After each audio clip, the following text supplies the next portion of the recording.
desde el principio. Yo apoyo a Claudia Sheinbaum. Con su permiso, señor presidente, buenos días a todas, a todos. Este es un día muy especial para mí, es la última sección que voy a presentar. Hoy es 25 de septiembre del año 2024 y esta es la sección ¿Quiénes quieren las mentiras de la semana? Quiero iniciar diciendo que hoy tengo el honor y también desde hace más de 3 años de presentar esta sección, Quienes quieren las mentiras de la semana, un espacio de la conferencia de prensa del presidente Andrés Manuel López Obrador que contribuyó a encontrar nuevas formas de contrarrestar ideas y de comunicar.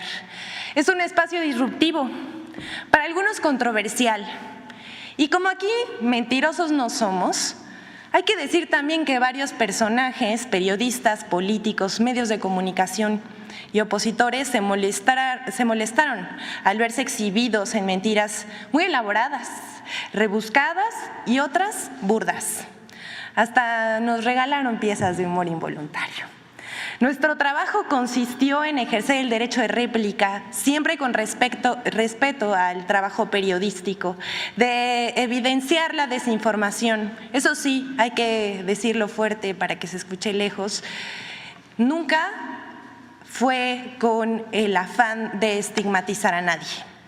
Y una parte del legado y las enseñanzas que nos deja el presidente López Obrador fue justamente democratizar la conversación pública a través de hacer visibles a todos aquellos que hacen periodismo independiente, ese periodismo verdaderamente independiente, que desde espacios no tradicionales, quienes con sus herramientas lograron avanzar en el empoderamiento de sus espacios informativos. Benditas plataformas digitales, benditas redes sociales. Pero lo más importante, las mañaneras también sirvieron para reivindicar la capacidad del pueblo de recibir información sobre la opinión de comunicadores, medios de comunicación y expertos. Aquí fue un parteaguas. Aquí no importa el apellido, la plataforma más escuchada en la radio o en la televisión, el apellido más rimbombante, sino que las personas tuvieron el derecho a decidir qué es lo que en México pasa. Y ese es un avance y un logro de la cuarta transformación de la vida pública en México. El pueblo escucha, lee, revisa y compara información. Ya no es el tiempo en que la opinión de los poderosos es la que vale. Esa ya no es la verdad absoluta.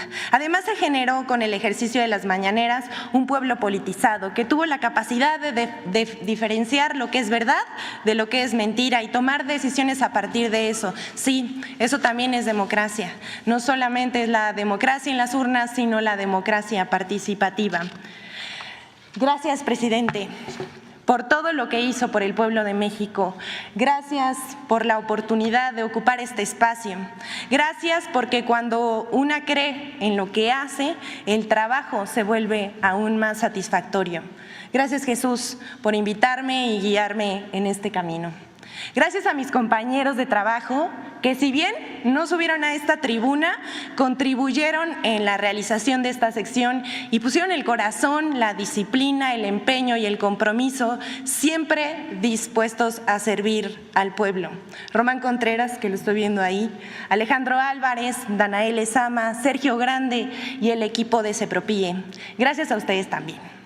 No ha sido una tarea fácil, pero la satisfacción del deber cumplido es incomparable. Gracias, presidente. Gracias por todo. Amor con amor se paga. Es un honor estar con Obrador. Ahora sí, vamos a pasar a la sección. Porque, como decía yo, no nos paran de regalar piezas de humor involuntario, porque un chisme se volvió noticia. La falsa renuncia del secretario de Hacienda. Un chisme que alguien inventa con mala intención, que se pasa de boca en boca, que se vuelve trascendido y luego una columna y otra en medios de comunicación. Eso ha sido una constante en este sexenio.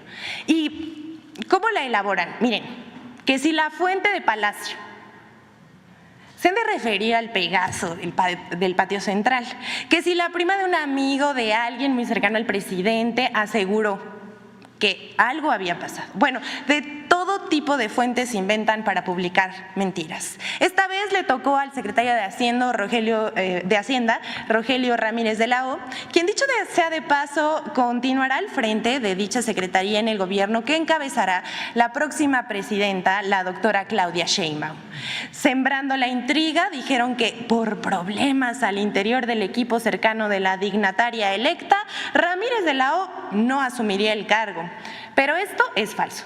Sin embargo, medios de comunicación que estamos viendo en la pantalla, como Código Magenta, La Política Online, Guillermo Vázquez, así como Eduardo Ruiz Gili en el espacio de Radio Fórmula, lo publicaron como un hecho.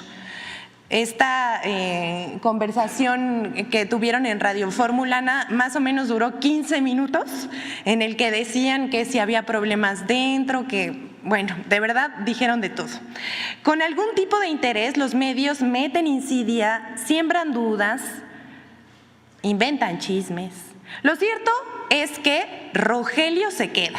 Así lo dijo la presidenta electa y estos medios de comunicación volvieron a quedar en ridículo.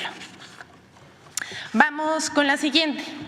Ustedes saben que una de las dependencias de las empresas públicas que fueron más atacadas este sexenio, y pues cómo no, si se les perdió ahí una minita de oro a los poderosos, a aquellos que se sentían dueños de México, atacaban un día sí y otro también a la Comisión Federal de Electricidad. Y vamos a presentar dos mentiras que intentan engañar a los consumidores. Y bueno, en su empeño por desprestigiar a la CFE, inventaron dos noticias falsas con el afán de causar enojo entre los consumidores. Diarios como Cronista, El Mañana y en redes sociales difundieron la mentira de que ya no se podría pagar el recibo de la luz en cajeros automáticos, pero esto es falso. La CFE desmintió esa versión e informó que el pago del suministro se puede hacer en cajeros, comercios autorizados, tiendas de conveniencia, bancos y en la aplicación para teléfonos móviles CFE Contigo. La segunda noticia, pues esta es una noticia chatarra. Ya nos reímos de esto, porque el Heraldo de México publicó el 19 de septiembre que habría un corte de luz en estados de la frontera norte de México por 5 horas y que el estado más afectado sería Sonora. Pero todo resultó una mentira burda. Al respecto, la CFE aclaró que si bien existen trabajos de mantenimiento, no se programó ningún apagón masivo. Ahí quedó también. También estos medios no tienen llenadera, se la pasan mintiendo. Y hablando de personas que mienten, al parecer el expresidente priista Ernesto Zedillo miente como respira, y no solamente la semana pasada hizo el oso de su vida, y que aquí lo desmentimos, sino que hace unos meses dio un foro en Chicago, pero vamos a darles contexto. La semana pasada vimos al expresidente priista Ernesto Zedillo con sus declaraciones en contra de la reforma al Poder Judicial, además de señalar que sería el fin de la democracia, ya saben, los agoreros del desastre. El expresidente Zedillo provocó una polémica en la que salió a relucir cómo dio un golpe al Poder Judicial y destituyó a todos los ministros de la Suprema Corte de Justicia de la Nación y luego nombró ministros a modo, además de la mitad de los jueces de primera instancia. Todo con una mayoría calificada derivada de una sobrerepresentación en el PRI en la Cámara de Senadores. También se recordó su papel en las masacres de Aguas Blancas y Acteal. A él ya se le olvidaron, pero a nosotros no, el pueblo no olvida. Cedillo hace unos meses en un foro en Chicago en el cual aseguró que pues, él se presentó ahí dando una ponencia, aseguró que en México se redujo la pobreza, miren nada más, qué insensibilidad, que se redujo la pobreza debido a las remesas y a las muertes derivadas por la pandemia de COVID, y que esto no habría sido significativo, hablando de la reducción de la pobreza, y que tampoco habría disminuido la pobreza más que en otros sexenios. Todo esto que dijo en su momento el expresidente Zedillo es falso. Vamos a ver qué dijo. I hear some of my friends saying, yes, that's very significantly explained by the increase of income that families have had because of remittances from the U.S. And the question is whether we want to depend on remittances to reduce poverty in Mexico. Also, and this is very sad,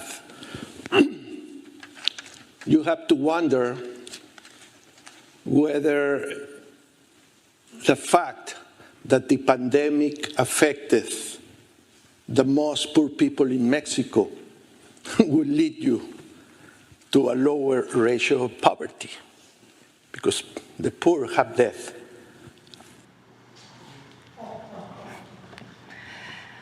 Miren, tiene amnesia selectiva este señor, primero que nada, hay que decirlo, y se le olvida que en esta administración, según el Banco Mundial, 9.5 millones de mexicanos salieron de la pobreza y que eso no tiene precedentes.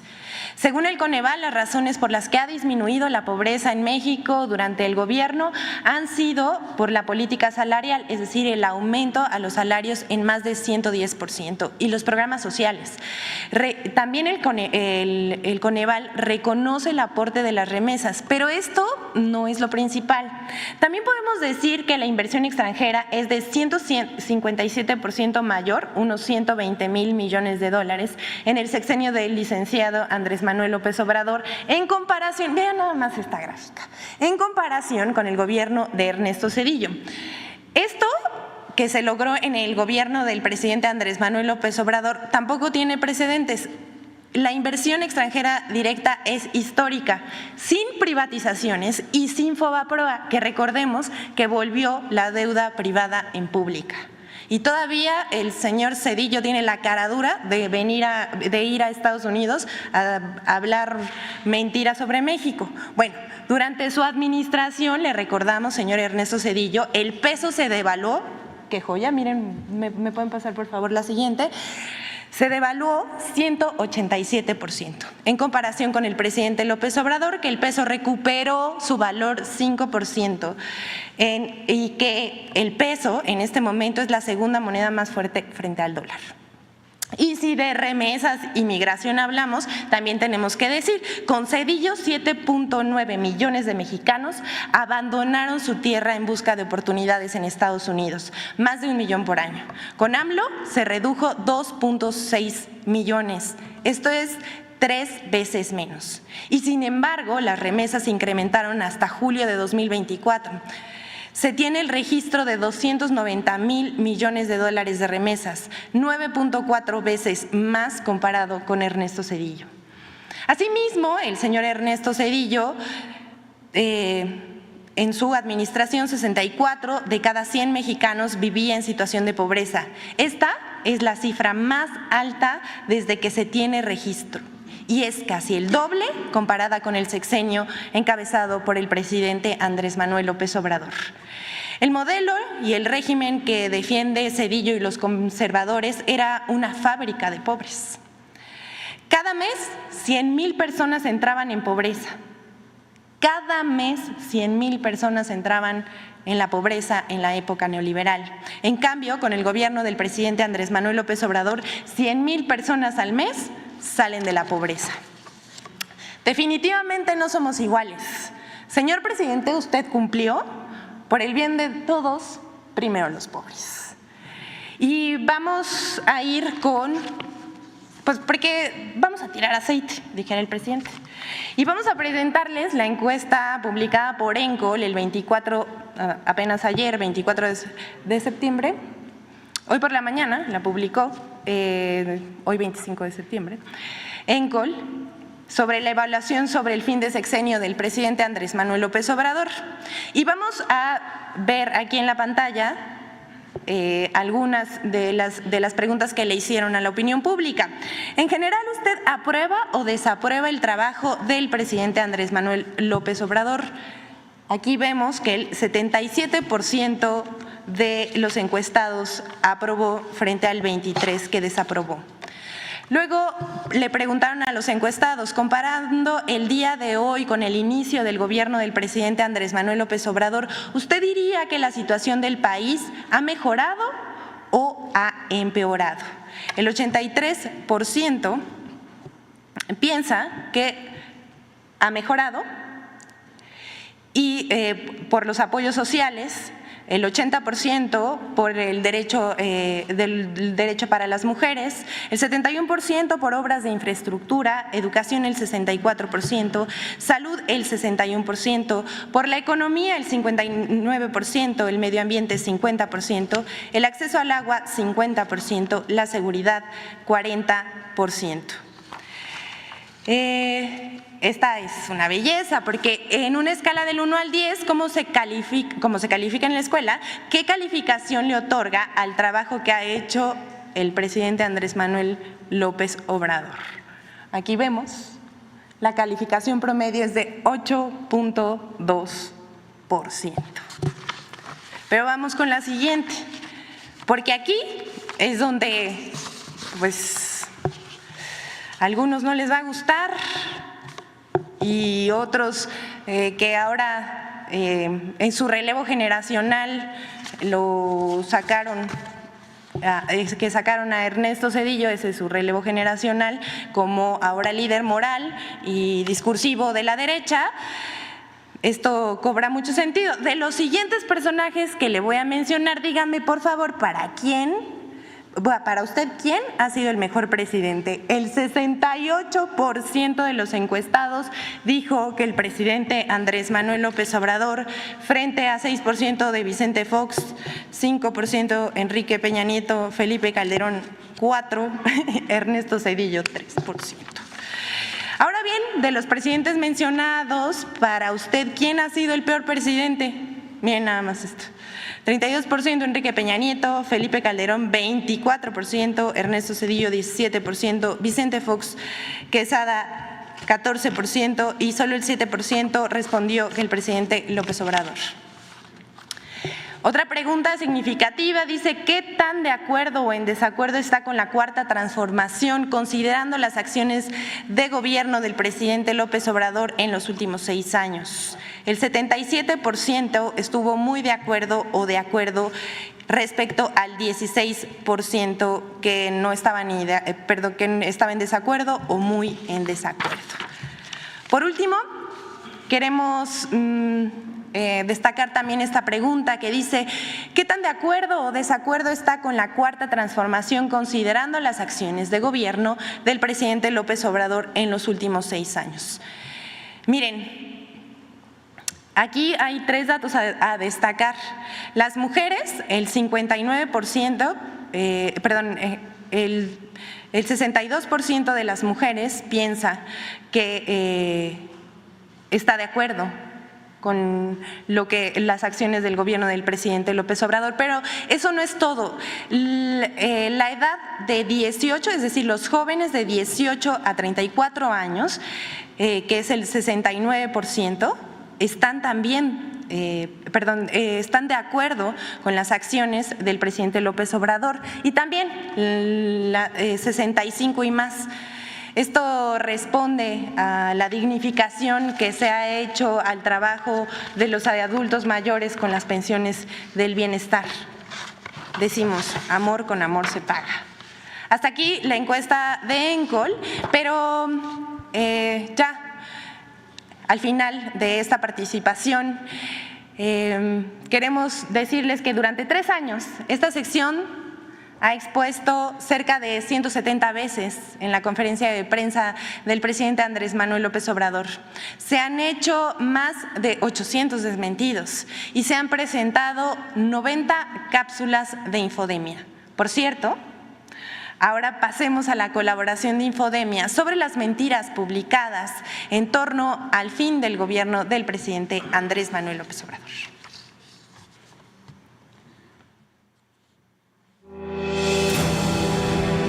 El fin de Este sexenio en México ha revivido una tormenta de mentiras mediáticas que pretenden poner en duda la estabilidad económica del país. Continúan los titulares alarmistas y declaraciones catastrofistas repetidas desde el inicio de la administración del presidente López Obrador que pronosticaban una crisis económica que nunca llegó. 1. El falso desplome del peso. No hay tratado, gana López Obrador con un buen margen. 25, 27, dependiendo del mensaje que mande López Obrador también. Y se puede ir ahí hasta 27, podrías 25, 27. Desde que ganó Claudia Sheinbaum las elecciones, el peso se ha devaluado casi 20%. Y uno que es famoso por dar consejos macroeconómicos, aprovechó para recordarles que nunca es tarde para hacerse la compra de algunos billetes verdes. Hoy el peso cerró a 19.17 por dólar. Alguien podría decir, ¿cómo estás, Ciro? Buenas noches. Mejor cotización que hace 6 años. También eso podrían decir, pero también podrían decir que se acabó el superpeso. Comentaristas y expertos en medios de comunicación presagiaron, aún antes de que el presidente López Obrador llegara a la presidencia de México, la devaluación abrupta del peso, que provocaría que el dólar llegara a 27 pesos por unidad. Ante cada movimiento del peso a la baja respecto al dólar, estas voces lanzaban nuevamente sus advertencias sobre trágicas devaluaciones de la moneda nacional, algunas veces apoyados por medios o calificadoras internacionales. Sin embargo, el peso no se devaluó. Incluso, en varios momentos del sexenio, rompió la barrera de los 17 pesos y es posible que cierre el sexenio con una ligera apreciación. 2. Falso que la administración de López Obrador aumentó la deuda más que en otros sexenios. El sexenio que está por terminar dejará el aumento de deuda más alto en la historia en números absolutos, con 6.6 billones de pesos, con lo que heredará a Claudia Sheinbaum unas finanzas públicas en la cuerda floja frente a las calificadoras. El sexenio que termina el 1 de octubre, estamos a 12 días de ello, deja el aumento de deuda más alto en la historia. Nunca en un sexenio habíamos tenido un incremento tan alto en el nivel de la deuda pública. Entonces, tengo aquí 82-88 creció de manera muy significativa la deuda. No es incluso superior a ese sexenio. Exactamente. Medios de comunicación, comentaristas y políticos de oposición sostienen, sin pruebas, que el gobierno del presidente López Obrador aumentó la deuda pública más que en otros sexenios. Incluso afirman que esta deuda pública aumentó 64%. Algunos de estos comentaristas utilizan en su análisis engañosamente cifras nominales de la deuda pública, en lugar de usar el porcentaje del PIB equivalente a la deuda. Datos de la Secretaría de Hacienda muestran que la deuda pública en México de 2018 a 2024 aumentó un 4.9% con respecto al Producto Interno Bruto, mientras que en el sexenio de Peña Nieto aumentó 8% y en el de Felipe Calderón un 7.4%. 3. Falso que Banjico inyecte dólares a la economía nacional para evitar el desplome del peso. En redes sociales circuló una publicación que aseguraba que el Banco de México inyecta dólares de las reservas a la economía nacional para evitar el desplome del peso. Jonathan Heath, subgobernador del Banco de México, negó el 12 de septiembre que Banjico inyecte dólares de las reservas a la economía nacional para mantener el tipo de cambio por debajo de los 20 pesos por dólar.